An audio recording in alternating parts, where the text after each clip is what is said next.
먼저 그래도 중국에서 왔으니까 대만도 예, 중국 사람들이 사는 곳이죠. 혹시 중국어 좀 하시나요? 보통 이제 교회 안에서는 평안하세요, 샬롬을 하는데 샬롬이란 중국어는 있습니다. 발음도 비슷하고 샤롱이라고 있는데 그거는 잘 안 쓰더라고요. 보통은 그냥 바로 번역을 해서 평안을 씁니다. 평안도 발음이 비슷해요. 빙안, 빙안. 나중에 혹시 중국 공부하시면 빙안 한번 인사해 주시면 깜짝 놀라실 거예요. 예, 오늘 주제는 제가 선교야 놀자라고 정했습니다. 왜냐하면요, 정말 우리가 선교가 먼 다른 사람의 얘기나 선교사님의 얘기가 아니라 우리 삶 가운데서 우리가 선교와 놀며 같이 살아야 된다고 제가 말씀을 통해서 얘기하고 싶어서 이렇게 주제를 정했습니다. 그래서 오늘 말씀은 선교사의 입장에서 또 선교지를 바라보면서 얘기하는 것과 또 우리 개인에게, 교회에게 주는 교훈들을 이렇게 나눠서 말씀을 드리고자 합니다. 시작하기 전에 죄송합니다. 너무 긴장을 했습니다.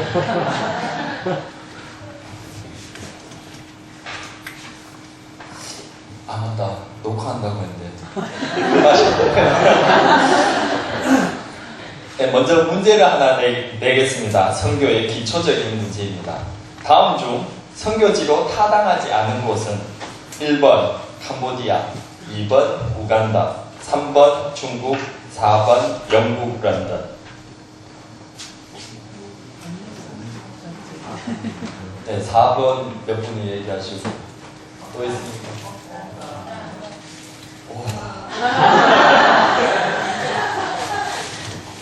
그냥 설교 끝났습니다. 내려가야 될 것 같아요. 깜짝 놀랐습니다.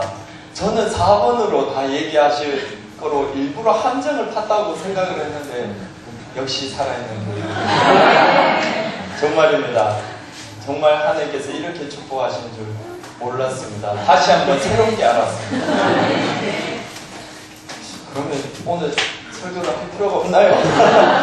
그래도 하나님께서 주신 말씀 우리가 귀하게 받아들면서 다 아시고 또 경험하시고 하지만은 다시 한번 우리가 일깨우면서 네 그렇습니다. 아멘. 내가 그렇게 살겠습니다라고 고백하는 시간이 되었으면 좋겠습니다. 예, 오늘 첫 번째로 얘기하고 싶은 건요. 소주제는 선교의 시작은 선교 대상의 결정이라고 지었습니다. 네, 선교의 시작은 선교 대상의 설정이다. 네, 오늘 본문 말씀을 보면요. 16절과 17절에 바울이 아덴에 이제 도착해서 복음을 전하기 시작하는 그런 대목이 나옵니다. 그래서 그 뒤에 쭉 이 17장 전체가 아덴에 있으면서 이루어진 얘기들입니다. 그럼 아덴이 어떤 곳입니까? 혹시 아덴이 어딘지 아십니까? 당연히 아시겠죠. 여기는 질문 안 해도 될 것 같습니다. 그냥 나가겠습니다. 아덴은 다 아시다시피 지금의 그리스의 수도 아테네입니다. 그리고 당시에는 여러분들 철학을 배우시면서 고등학교 때 사회 시간에 철학을 배우시면서 얘기를 많이 들으셨겠지만 당시 교육과 철학의 중심이었고요. 아주 큰 도시 국가였습니다. 그리고 이 옆에는 스파르타가 있었는데요. 스파르타 교육이라고 얘기하는 그 스파르타와 쌍벽을 이루는 당시의 최고의 도시 국가였습니다. 근데 18절에 바울과 쟁론을 했던 무리는 우리가 철학 시간에 또 배웠던 여기서는 지금 에피쿠로스와 스토아 이거는 새로 개혁 개정이라서 정확히 적었네요. 예, 스토아 학파와 에피쿠로스 학파는 아주 유명한 그 당시에 최고의 철학자들의 무리였죠. 그 학파였습니다.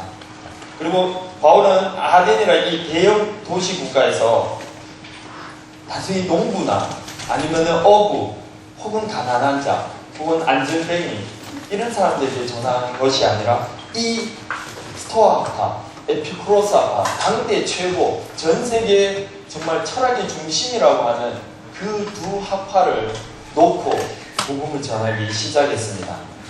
왜냐하면 바울에게 주신 하나님의 뜻은 이 이방인을 향한 그 선교이기 때문입니다.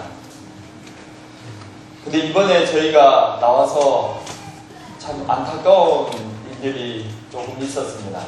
한국 다른 교회를 방문하면서 그 교회 담임 목사님이나 또 성도님들 얘기를 들으면서 어떤 대만이 혹은 일본이 선교지로서 메리트가 없다는 이런 말을 하더라고요. 그러면서 하신 말씀이 캄보디아나 미얀마, 태국 같은 그런 곳에서 정말 그 사람들하고 같이 지내고 막 사진 찍고 교회 개척해서 사진 찍고 하면 모든 성도들이 좋아할 거라고. 근데 저보고 대만을 왜 가냐고 그렇게 묻는 분들이 있었습니다. 그걸 들으면서 너무나 가슴이 안타까웠어요. 우리가 보통 솔직히 우리도 여러분들이 그 전에 선교에 대해서 생각하실 때 선교지 하면은 솔직히 생각나는 것들이 그런 낙후한 곳일 겁니다. 인도나 캄보디아, 미얀마, 뭐 태국 혹은 네팔 그런 나라들이 생각날 것입니다. 왠지 생각나는 이유는 뭐냐면 그거는 선교적인 마인드로 생각나는 것이 아니라 정말 불쌍해서 어떤 구호단체의 그런 마음처럼 불쌍해서 도와주고 싶은 마음, 그게 틀렸다는 것이 아니라 그것과 선교적인 마인드는 또 다른 것이죠. 왜냐하면 그 영혼이 아니라 그 육신들이 정말 못 먹고 못 살고 집도 없고 절도 없고 그런 곳에서 지내는 것을 보면서 안타까워하는 마음, 그건 동정이죠. 근데 선교는 영혼을 바라봐야 된다는 겁니다. 바울의 선교 정책을 한번 볼까요? 17장 1절에서 2절 보시면요, 저희가 암비볼리와 아볼로니아로 다녀가 데살로니가에 이르니 거기 유대인의 회당이 있는지라 바울이 자기의 규례대로 저희에게로 들어가서 새 안식일에 성경을 가지고 강론하며 라고 되어 있습니다. 여기 보시면요, 바울은 이 구절뿐만이 아니라 어떤 선교지에 도착하든지 제일 먼저 하는 것이 있습니다. 뭐냐면 유대인의 회당에 들어갑니다.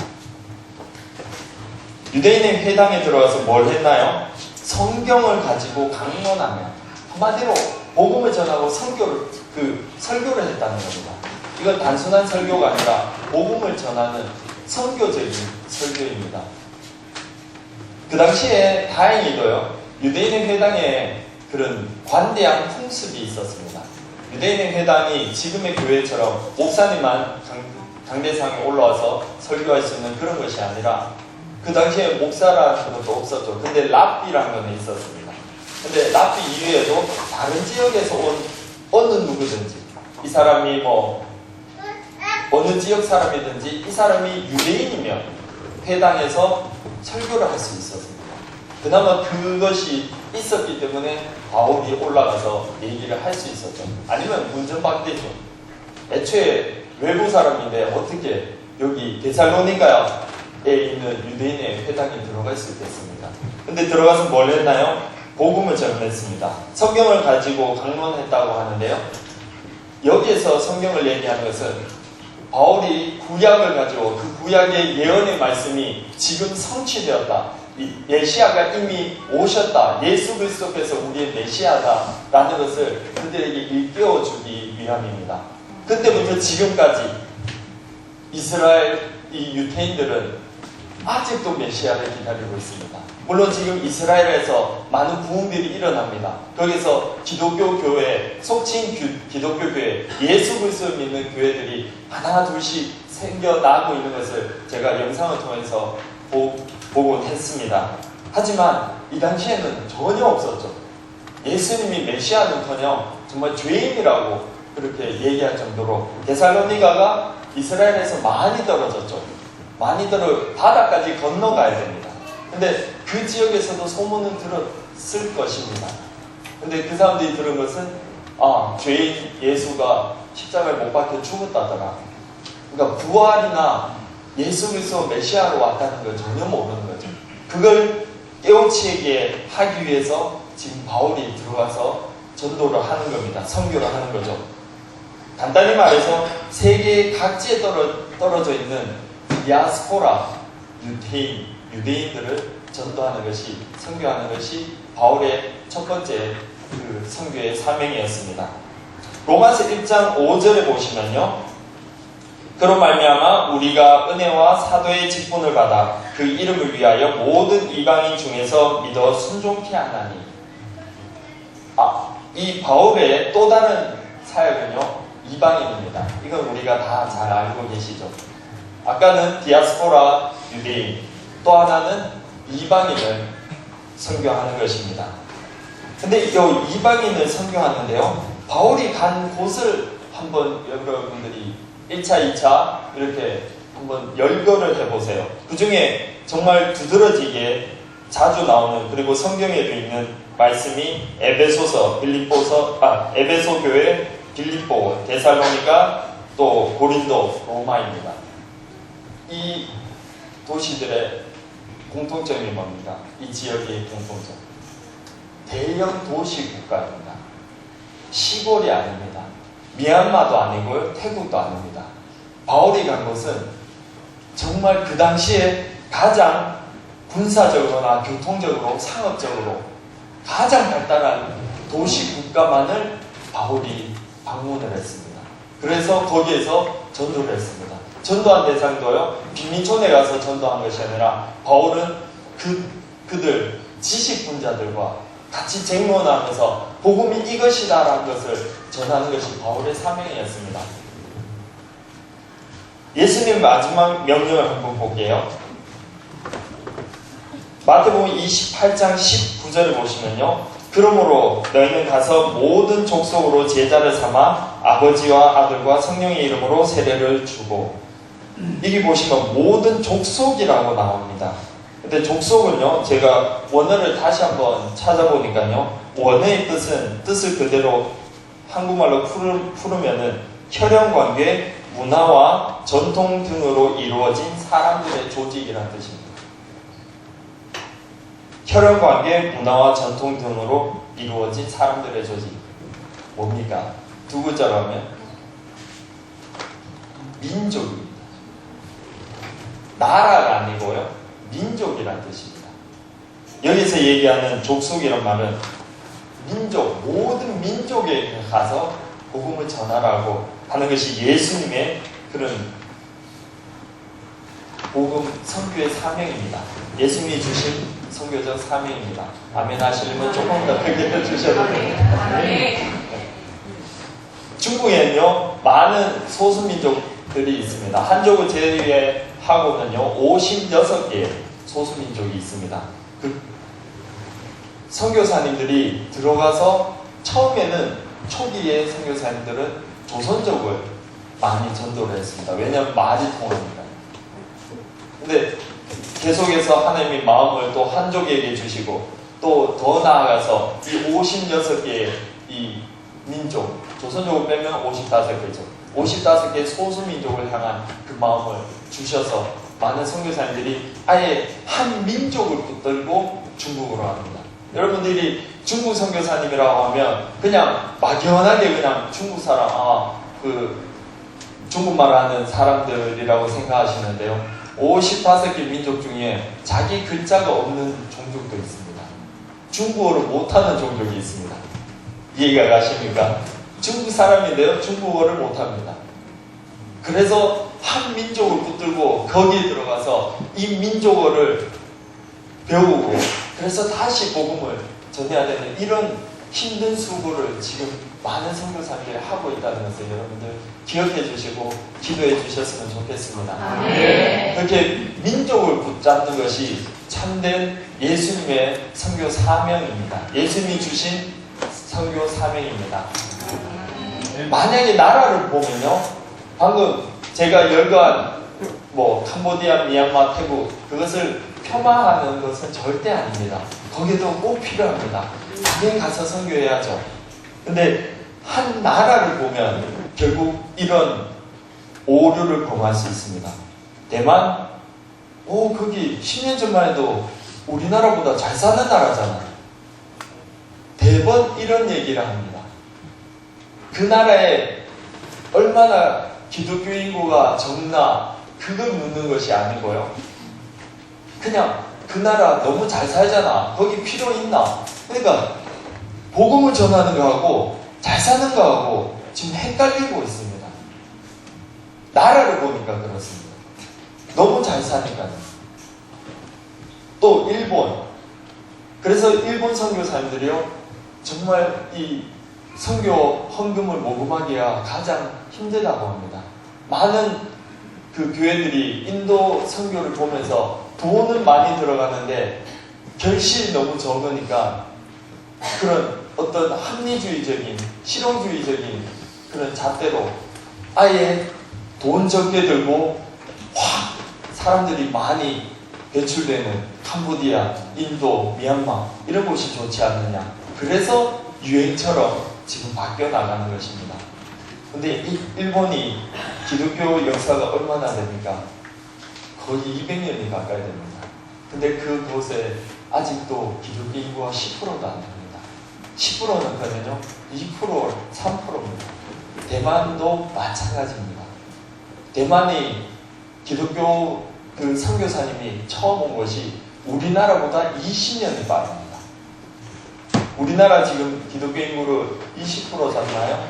요즘 어떻게 되나요? 25%인가요? 20%인가요? 어쨌든 20%가 훨씬 넘죠. 아주 많은 숫자가 지금 예수 그리스도를 믿고 있습니다. 당연히 계속해서 전도를 해야 되고요. 근데 우리보다 20년이 더 빨리 복음을 접했던 대만은 아직도 3%에서 머물고 있습니다. 그 숫자는요, 제가 14년 전에 대만 가서 단기 선교할 때 들은 숫자입니다.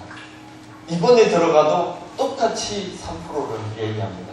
간혹 5%를 얘기하는 사람이 있습니다. 근데요, 5% 속에 뭐가 포함이 되냐면 천주교까지 포함이 됩니다. 그렇게 몽땅 묻혀서 그냥 5%입니다. 그러니까 나라만 보면은 왠지 거기에 가면 선교사가 호강할 것 같아요.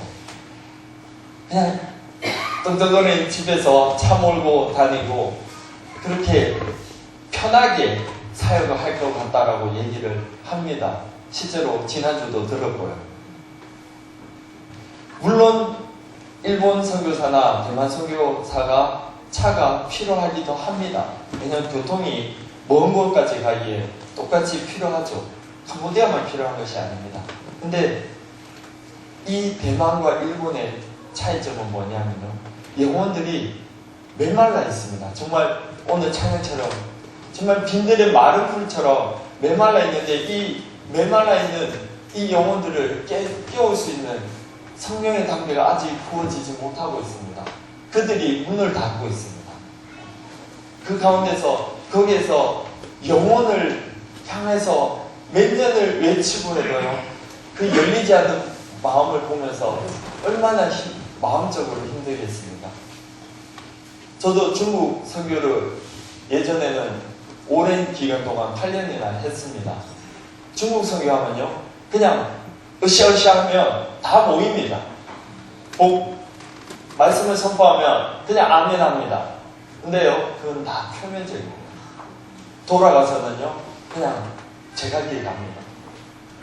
2년간이나 우리 교회에서 말씀을 듣고 계속 기도하고 했던 형제자매들이 돌아가서 거의 70% 이상이, 80% 이상이 그냥 다시 우상을 섬깁니다.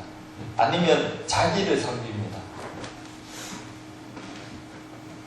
겉보기에는 막 교회로 불러들여서 그냥 교회에서 예배드리면 사람들이 많이 차서 정말 부흥하는 것 같이 보입니다. 그래서 오히려 그런 곳에는요, 왠지 사역하는 힘이 납니다. 근데 일본이나 대만은 한 명을 전도하기가 정말 힘듭니다. 꼭 이슬람 국가처럼요. 우리가 이슬람 국가를 생각하면 거기 정말 힘들겠지 하는데 오히려 우리가 말로를 쳐놓고 있는 잘 생각지 못하는 이 대만과 일본은 정말 메마른 곳입니다. 이곳에 선교사님들이 정말 애쓰고 눈물을 흘리지만 정말 힘든 사역들을 감당하고 있습니다. 네, 여기까지는 선교사와 그 편지를 놓고 얘기했고요. 성도들에게 우리가 적용을 또 했으면 좋겠습니다. 우리가요, 간혹 전도를 할 때 사람을 바라보고 이 사람을 판단해서 전도할 때도 있습니다. 솔직히 저도 옛날에 그랬고요. 혹 제일 전도하기 힘든 사람이 직장 상사입니다. 예, 웃는 분들은 다 경험이 있으시죠? 저도 한때 직장 생활을 했는데요. 우리 직장 상사, 특히 대구지사장이 정말 포악하기로 이루 말할 데가 없습니다. 그 옛날 아주 무거운 잿더리 있죠. 그 투명 잿더리, 유리로 된 거. 그걸 화가 나면 던집니다, 사람한테. 그러면서 바라보면서 저 사람, 다른 사람은 정말 전도하지만 저 사람은 전도하고 싶지가 않다 하는 마음이 생겼어요. 솔직히 우리가 아직도 그런 마음이 있다면 이것조차도 우리가 내려놓도록 하나님께 강구해야 됩니다. 사람, 그 사람의 배경이나 그 사람의 지위를 바라보는 것이 아니고요. 정말 그 사람의 영혼, 예수 그리스도를 모르는 그 영혼을 바라보면서 우리가 가슴 아파해서 나가서 전도해야 된다는 것입니다. 미국의 어느 대형교회에서 실제로 있었던 이야기가 여러분들 페이스북 열심히 하는 분들 혹시 보셨으리라 믿습니다. 저도 페이스북에서 봤는데요. 정말 충격적인 그런 얘기였습니다. 읽어드릴게요. 그대로. 미국의 어느 대형교회 목사가 노숙인이 된 이야기가 페이스북을 비롯 인터넷을 심하게 강타했습니다. 예레미야 스티팩이라는 목사 이야기인데 이 목사는 어느 주일 오전 자신이 담임으로 이제 새롭게 부임하게 되는 한 대형교회 근처에서 노숙자로 변신해서 주변을 어슬거렸습니다. 하지만 교인 중에 그에게 다가와 말을 걸어온 사람은 불과 3명에 불과했습니다. 대형교회 하면 적어도 10,000명 이상을 얘기합니다. 스티펜 목사는 교회로 향하는 교인들에게 음식을 사려고 하니 잔돈 좀 달라고 했지만 어느 누구도 관심을 가지지 않았습니다. 예배 시간에 되어 교회에 들어간 스티펜 목사는 맨 앞자리에 앉았지만 예배위원들의 저지를 받고 차가운 시선을 받으며 맨 뒷자리에 겨우 착석하게 됩니다. 이윽고 새로운 목사가 부임했다는 광고 시간에 맨 뒷자리에 스티펜 목사는 노숙인 차림 그대로 강단에 올라갔고 교인들은 경악스러워했습니다. 그는 곧장 마태복음 25장 31절에서 40절까지를 읽어 내려갔습니다. 제가 줄여서 읽어드릴게요. 내가 줄일 때에 너희가 먹을 것을 주었고 목마를 때 마시게 하였고 나그네 되었을 때 영접하였고 줄여서 여기 내 형제 중에 지극히 작은 자 하나에게 한 것이 곧 내게 한 것이라. 마태복음의 그 본문이 어떤 말씀인지 아시죠? 심판날에 하나님 앞에서 누가 양과 염소인지 보여주는 대목입니다. 이것을 읽고 난 스티펜 목사는 이날 오전 자신이 겪었던 것을 말하면서 나는 오늘 아침 교인들이 모이는 것을 보았습니다. 하지만 예수 그리스도의 교인은 아니었습니다. 세상에는 교인들이 많습니다. 하지만 제자는 부족합니다. 여러분은 언제 예수님의 제자가 되겠습니까? 이렇게 하고 내려왔답니다. 실제 있었던 일입니다. 너무나 충격적이죠. 이렇게 하신 목사님도 참 대단하시지만 정말 우리의 현실을 반영하고 있습니다. 이건요, 미국 교회만이 아닙니다. 우리 한국 교회도 그렇고요. 제가 부목사로 있을 때도 그런 술 취한 사람 혹은 좀 차림이 좀 안 좋은 사람은 정말 안내위원들이 저지하는 것을 보았습니다. 그리고 대만에 있는 교회도 마찬가지고요. 이거는 세계 어느 나라 가도 지금 많은 교회들이, 물론 다수라고 얘기할 수는 없겠지만 그래도 많은 교회들이 이렇게 하고 있습니다. 우리가 전도를 누구에게 합니까? 그러면 그 노숙자는 복음이 필요 없습니까? 노숙자는 영원히 구원받고 하늘나라에 갈 그런 권리가 없습니까? 이 권리는 하늘께서 주신 권리인데 우리가 어떻게 나눕니까? 우리가 다시 한번 우리 자신을 일깨웠으면 좋겠습니다.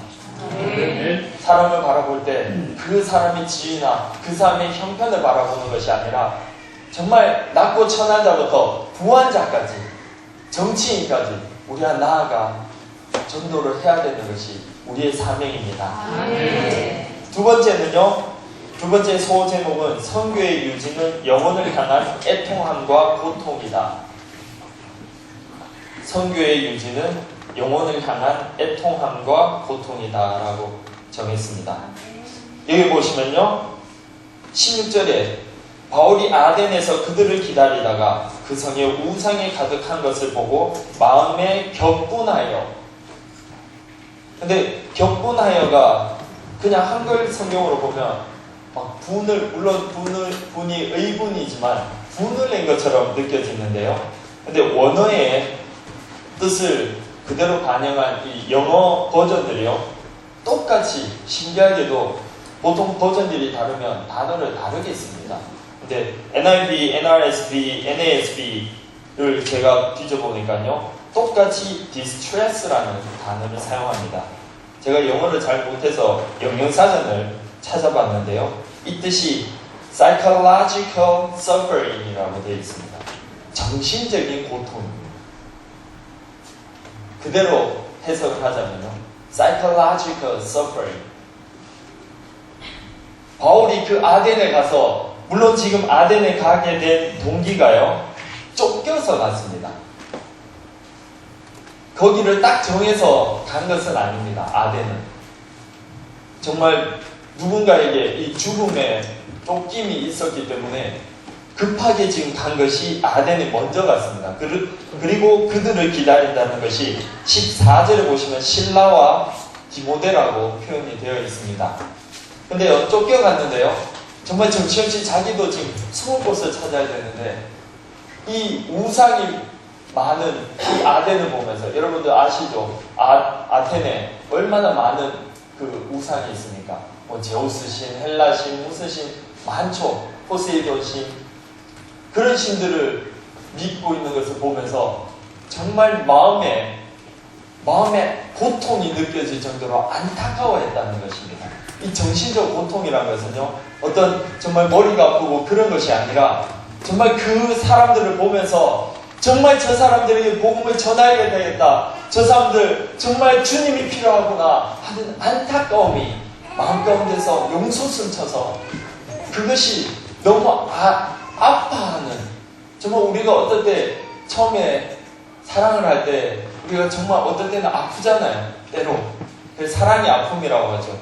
근데 우리가 전도할 대상을 바라보면서 정말 그 영혼이 불의한 것을 행하고 하나님이 기뻐하지 않은 것을 행하는 것을 보면서 안타까워하는 그 마음, 그것이 정말 정신적인 고통과 마음의 고통이 느껴질 정도로 그렇게 안타까워하는 마음, 그것이 필요하다는 것입니다. 선교지에서는요, 선교사들이 이것을 놓고 아주 많이 기도합니다. 이것이 어떻게 보면 선교지에서 선교사들이 기도하는 반 이상의 기도 제목입니다.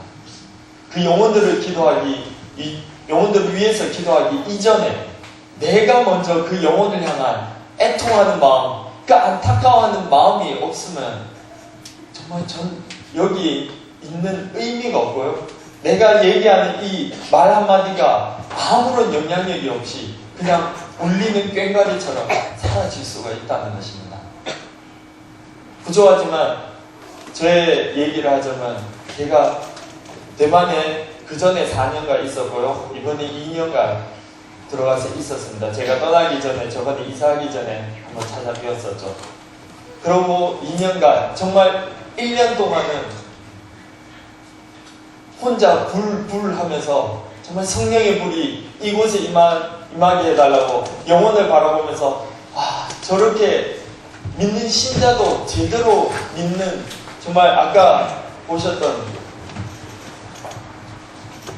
교인은 많은데 그리스도인의 교인이 없는 이런 안타까움을 보면서 눈물로 기도할 때가 있었습니다. 근데요, 그렇게 기도를 1년이 넘게 1년 반 동안 하다 보니까 고갈이 되더라고요. 저 혼자 기도하는데, 기도에 제가 잘못한 것이 정말 기도의 용사들을 세워놓지 못해서 우리 둘 부부가 가서 기도해도요, 어쨌든 기도가 안 돼요. 그래서 제가 찬양한 것이 누군가를 위하여 기도하네, 그 찬양을 했습니다. 어느 곳에서 저희 이름을 아신 분이 저희를 위해서 기도할 거라 그래서 제가 그걸 붙들고 그렇게 반년간 살았습니다. 정말 설교지에서는요, 선교사들이 이 마음이 없으면은 설교를 할 수가 없습니다. 나도 보가 되고요, 선교의 대상조차도 그 사람들이 아무런 공급을 받지 못합니다. 이 제가 선포하는 말에 정말 사랑이 없고 애통하는 마음이 없으면 이것은 복음을 전해도 제가 아무리 헬라어 히브리어 뭘 얘기를 해도 아무 소용이 없습니다. 허공에 뜬 소리밖에 안 됩니다. 정말 애통하는 마음이 있을 때 하나님이 부족한 종을 통해서 역사하시는 분이 있습니다. 아멘. 우리에게 적용을 해볼까요? 이 땅에 살면서요, 정말 하나님의 말씀에 어긋나는 것임에도 불구하고 그것을 묻혀서 계속해서 행하는 그런 삶, 혹시 여러분들 있지 않나요? 최근에 여러 형제 자매들, 성도님들과 그런 교제하는 시간이 있었습니다. 그들이 얘기하는 것은요, 정말 말씀을 다 알고 이러면 안 되는데, 예를 들어 좋은 학교, 아들, 딸 좋은 학교 보내기 위해서 학교로 옮기는데 집은 이사를 못하니까 주소지를 옮겨서 하는 그런 편법을 쓰는 것. 그 집사님이 울면서 얘기를 하더라고요. 정말 이게 죄인지는 아는데 내가 혼자 얘기를 했더니 사람들이 오히려 나를 조롱하고 내가 오히려 바보 된 것 같이 느껴지더라고. 내가 어떻게 살아야 될지 혼돈이 된다고 얘기를 하더라고요. 또 어떤 집사님은요, 사업을 하시는데요, 조그맣게 사업하시는데 그 세금 문제 때문에 이 세금을 요렇게 저렇게 떼서 편법을 써서 불법적으로 그렇게 세금을 적게 낼 수 있는 모든 방법을 다 알고 있죠. 그리고 그 방법을 그리스도인조차도 그렇게 행하는 것입니다. 제가 아는 어떤 형제도 그렇게 하는 것을 보고 제가 한번 뭐라고 얘기한 적도 있습니다. 정말 이런 것을 보면서 우리가 어떻게 해야 될지 우리가 바로 서야 됩니다. 바울이 우상을 섬기는 그들을 바라보면서 애통한 마음과 고통이 있는 것처럼 우리는요, 정말 내가 죄악 가운데 있으면서 그 죄악에 날마다 넘어지는 내 자신을 보면서 안타까워하고 격동하며 정말 주님, 나는 죄인입니다. 내가 죄인입니다. 나를 구해 주소서. 나를 이 사망의 골짜기에서 구해달라고 날마다 우리가 애쓰고 날마다 기도해야 됩니다. 이 교회의 모든 성도님들 정말 살아있는 신앙을 하시는 걸로 저도 날마다 느끼며 감사하고 있습니다. 하지만요, 사람은 어쩔 수 없는 연약한 인간입니다. 우리가 날마다 붙잡지 않으면 이 오늘의 예배가 무너질 수도 있습니다. 우리가 불의를 보고요, 이 불의란 것은 이 나라의 불법적인 것도 있지만 하나님의 법에 어긋난 것을 우리가 행하는 것을 정말 가슴을 치면서 이러면 안 된다, 정말 하나님께 돌아가자, 내가 말씀으로 돌아가자라고 우리가 날마다 나를 복종시켜야 됩니다. 그것이 여기서 얘기하는 그 애통함과 고통입니다. 세상과 하지 말기를 바랍니다. 세상에 이렇게 하더라, 남들도 그러더라. 그럴 때마다요, 우리가 다시 물어야 될 것은요, 하나님은 어떻게 생각하실까? 옛날에 유명한 소설이 있었습니다. 기독교 소설인데요, 예수님이라면 어떻게 하실까라는 아주 좋은 소설이 있습니다. 명작인데요, 혹시 안 읽어보신 분들은 정말 권합니다. 거기 물론 소설이지만요, 정말 우리에게 던져주는 그 교훈, 그 한마디는 정말 강합니다. 예수님이라면 어떻게 하실까? 그 교회에서 한 명, 두 명이 그렇게 시작을 합니다. 예수님이라면 어떻게 하실까? 교회 일을 하든지, 내 직장 생활을 하든지, 학교 생활을 하든지, 예수님이라면 어떻게 하실까? 그걸 계속 물으면서 삶을 살아가면서 그 교회가 바뀌어 나간다는 그런 소설의 내용입니다. 정말 그렇듯이 우리가 죄를 보면서 무뎌지면 안 됩니다. 죄에 민감해야 됩니다. 그러려면요, 계속 기도해야 됩니다. 계속 말씀 봐야 됩니다. 말씀이 없으면 우리는 세상의 그 소리에 자꾸 귀 기울이게 됩니다. 남들이 이렇게 하더라, 남들은 저렇게 하는데, 다른 교인들, 저쪽 교회 권사님, 장로님, 집사님이 이렇게 하던데 왜 안 돼? 나는 왜 안 돼? 자꾸 합리화를 시킵니다. 그것이 사탄의 공격입니다. 이 시대의 사탄의 공격은요, 목자를 넘어뜨리는 것이 첫 번째고요. 그래서 많은 목자들이 넘어졌습니다. 아시죠? 그 두 번째는요, 성도를 공격할 때는 합리주의로 공격합니다. 실용주의로 공격합니다.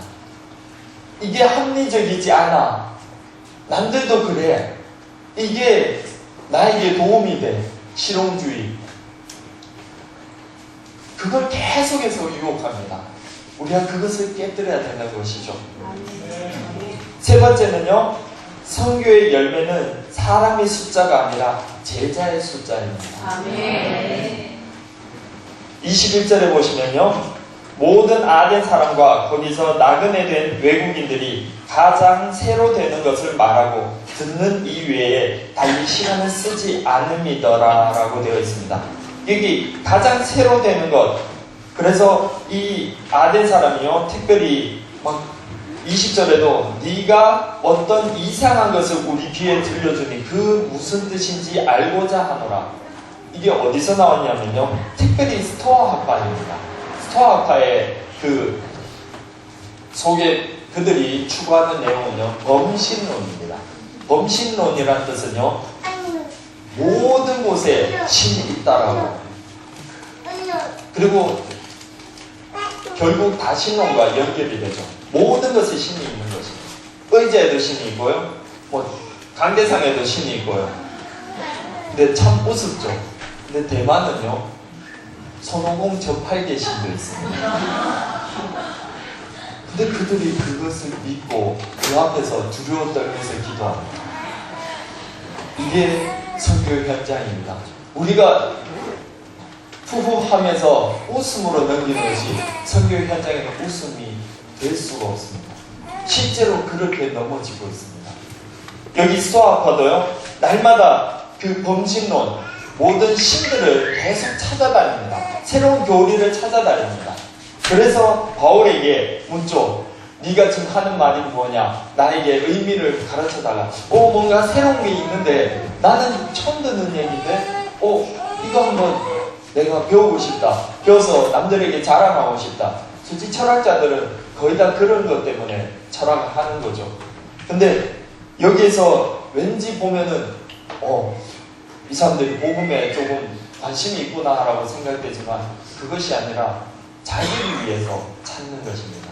그냥 한 교훈, 자기가 자랑할 수 있는 지식 중에 하나로 그냥 삼기 위해서 그렇게 얘기하는 것이죠. 선교지에서도 마찬가지로 이런 일들이 일어나고 있습니다.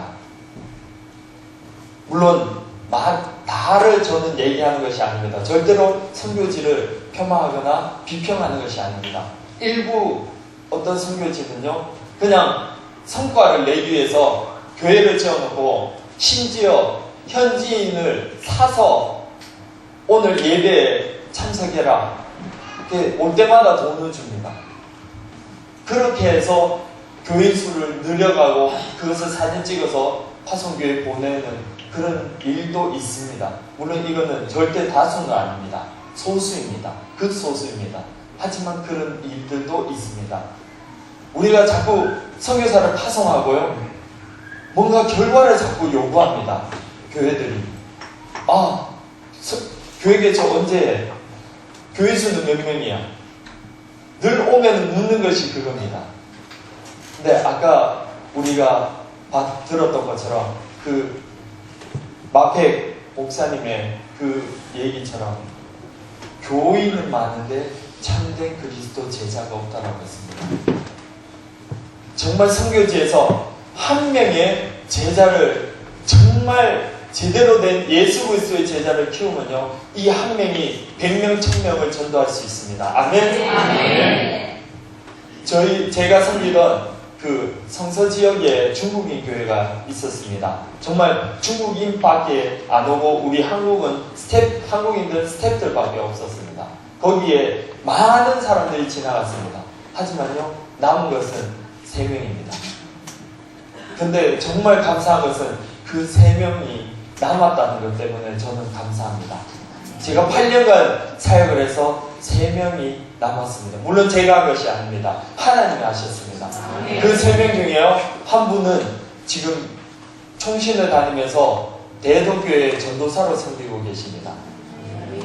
중국인 근로자였습니다. 돈 벌러 왔습니다.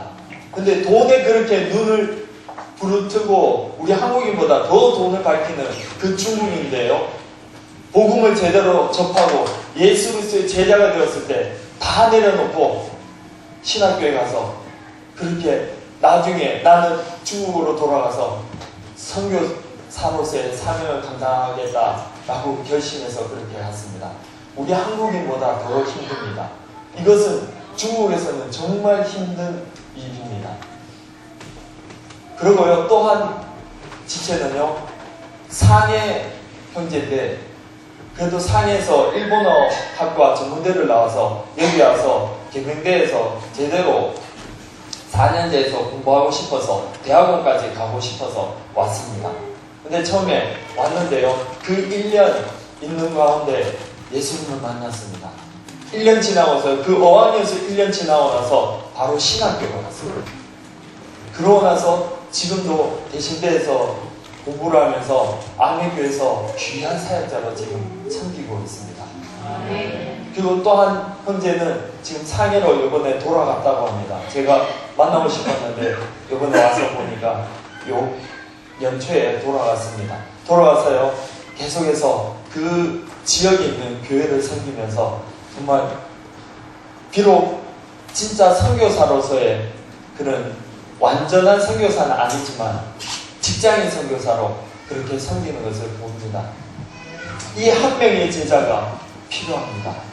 선교지에는 많은 숫자의 교인이 필요하지 않습니다. 근데 진정한 한 명, 2명이 예수님의 제자가 있을 때 그 지역이 복음화될 줄 믿습니다. 아멘. 아까 얘기했던 대동교회 그 전도사님은 중국의 위해 출신입니다. 그 위해는 아주 큰 땅입니다. 산동성에서도 유명한 곳입니다. 근데 그 땅을 품고 있습니다. 내가 가서 그 땅을 복음화시키겠다. 한 명이 그 땅에 있는 몇십만 명, 아니 몇백만 명을 지금 품고 있습니다. 진정한 한 명이 중요합니다. 우리도 우리의 삶에서 다시 한번 적용하기를 원합니다. 우리가요, 지금 이 시대가 너무나 발달된 시대입니다. 핸드폰으로요, 그 앱을 받아서 보면요, 사랑의 교회, 무슨 교회, 유명한 설교들이 너무나 많습니다. CTS, CBS 틀어서 정말 하루 종일 설교를 들을 수도 있습니다. 근데 그렇게 듣다 보면요, 설교에 무기력해집니다. 무감각해집니다. 말씀에 무감각해집니다. 아무리 목사님이 얘기해도 뭐 그렇지, 내가 저거 들어봤어. 그렇게 목사님의 말씀도 판단을 합니다. 이렇게 돼서는 안 된다는 거죠.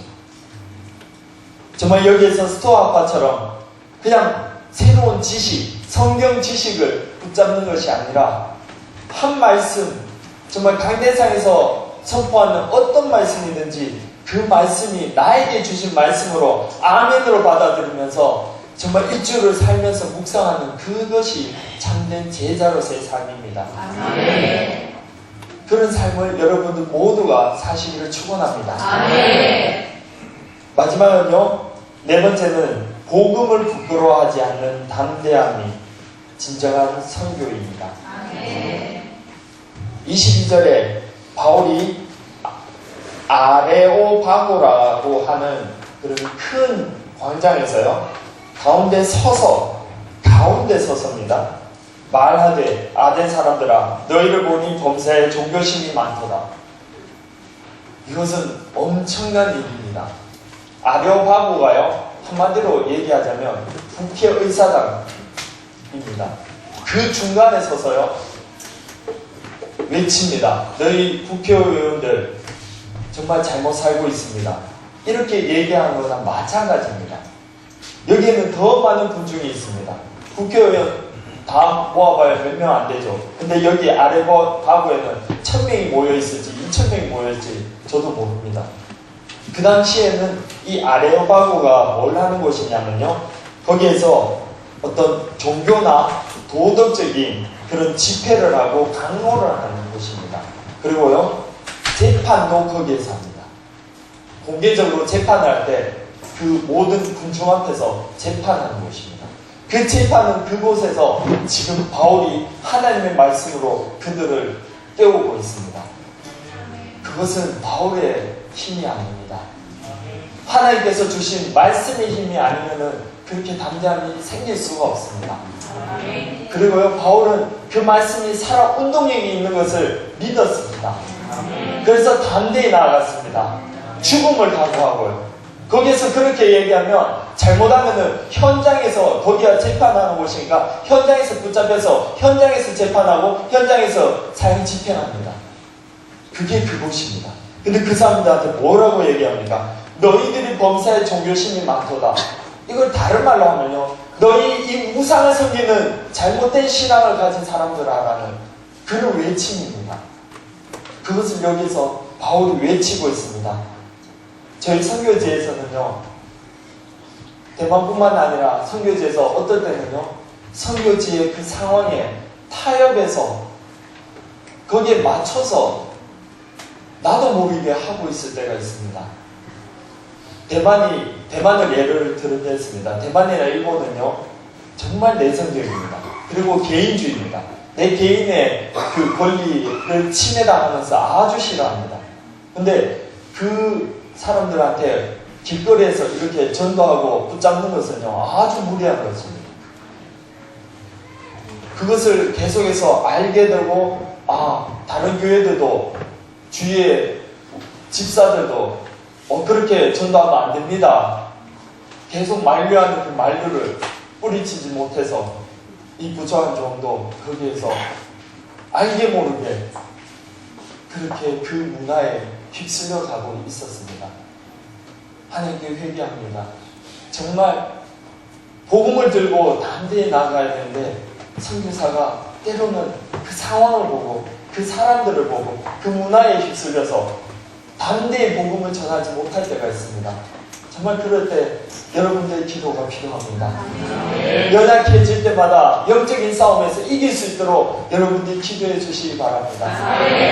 여러분들의 기도가 하나님의 그 손을 움직여서 선교사를 보호하고 선교사에게 힘을 줄 줄 믿습니다. 이런 일화가 있습니다. 일화가 있습니다. 인도에서 어떤 선교사님이 그 가족이 갑자기 그 인도의 과격분자들이 이슬람 교도들이 들이닥쳐서 이제 막 죽이려고 합니다. 근데요, 그때 정말 두렵고 떨렸지만 그 가족은 무릎 꿇고 기도했답니다. 근데 그 가운데서 기적이 일어났습니다. 갑자기 그 사람들이 다 해산을 해버리는 거예요. 근데 처음에는 우리의 기도를 들어주셨구나라고 그냥 그렇게 생각하고 말았답니다. 근데 돌아와서 안식 볼 때 파송교회 와서 그것을 나눴더니요, 파송교회 성도님들이 얘기하기를 그 시간에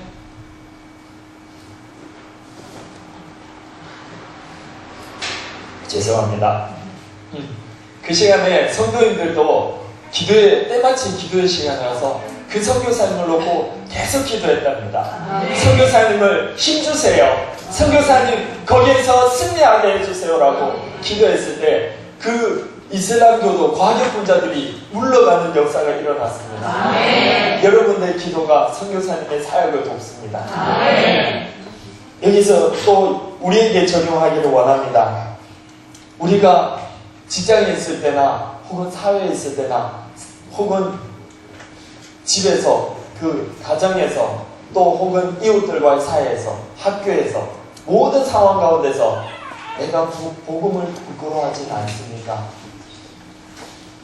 남들 보기에 부끄러워 식사기도도 부끄러워서 못하는 그럴 때가 있지 않습니까? 직장에서 상사들이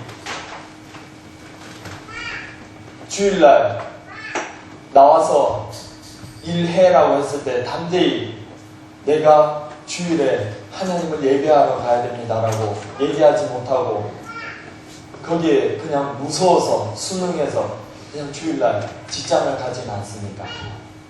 이런 등등 그냥 예를 든 것입니다. 주위 이웃들을 향해 내가 정말 그리스도인으로서의 삶을 살고 있습니까?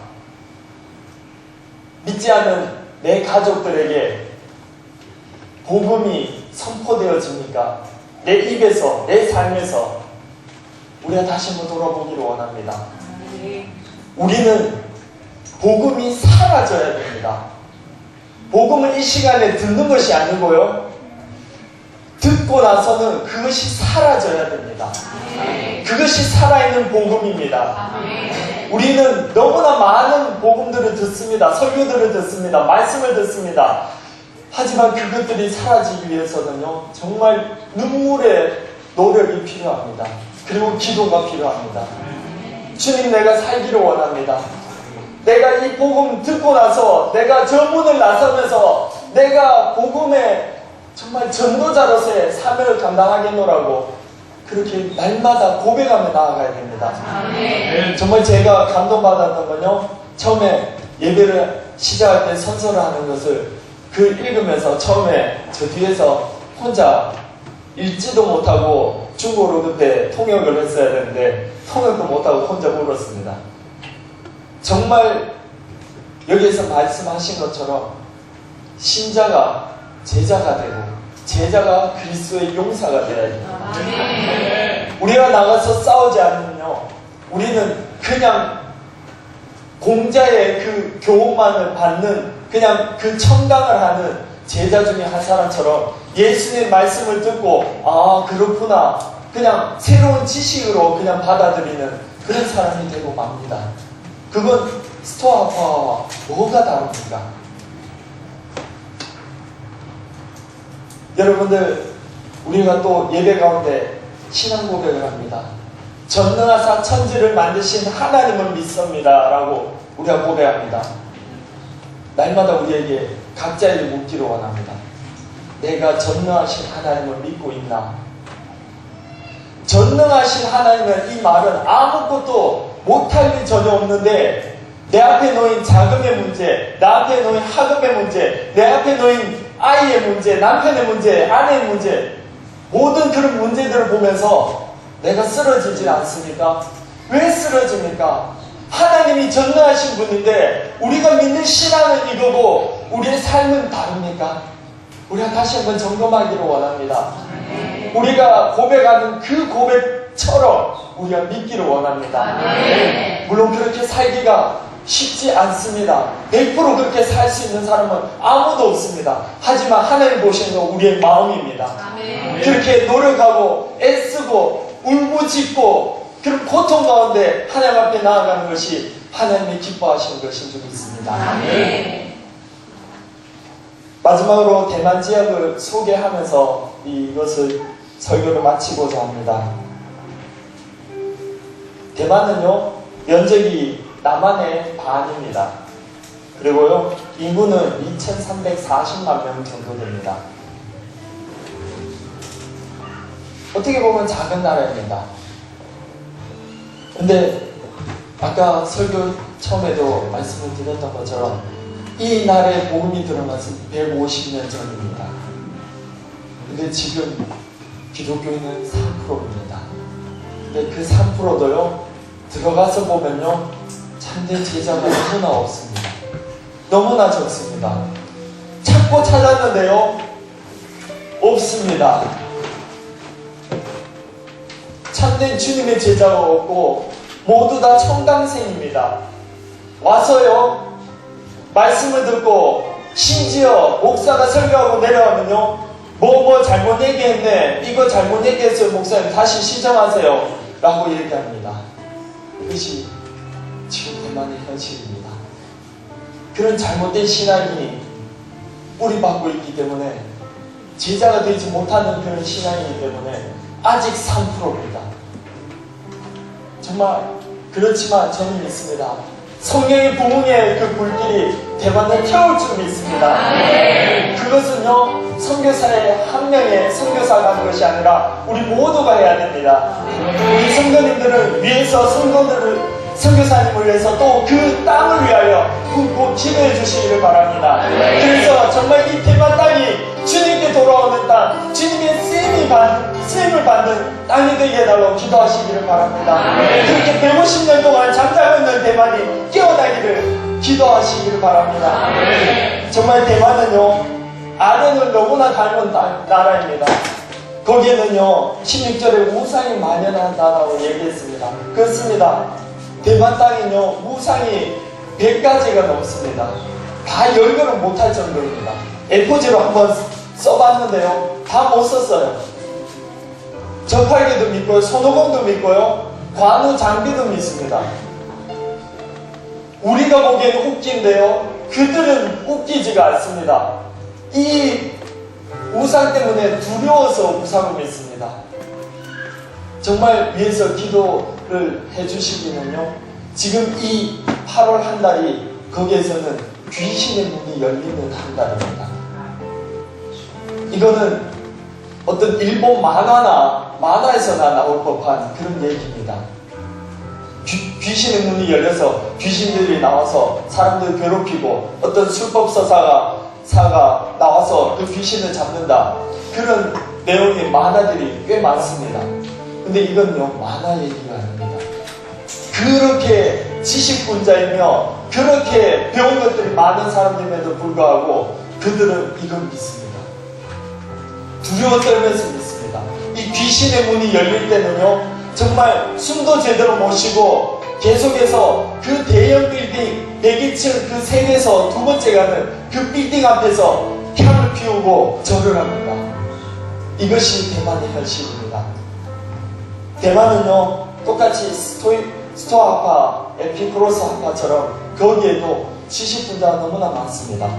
그리고요, 자기 철학들을 하는 사람들이 너무나 많습니다. 이건 뭘 얘기하냐면요, 그 나라 속에요, 이성주의와 합리주의, 실용주의가 너무나 뿌리박고 있습니다. 제가 밖에 나가서 전도하자고 밖에 이동식으로 충전식으로 쓸 수 있는 스피커를 사자고 했습니다. 근데 대만교회는 뭐라고 하는지 아십니까? 그거 우리나라 돈 40만원짜리인데 그 40만원을 우리가 들여서 1년에 몇 번을 씁니까? 그래 써서 그게 우리가 쓴 이 40만원을 낸 만큼의 그게 소득이 있습니까? 이것이 그들이 하는 말입니다. 대만 땅에는요, 이성주의, 합리주의, 이 실용주의가 너무나 뿌리박고 있어 교회도 덮고 있습니다. 이것이 사탄의 공약입니다.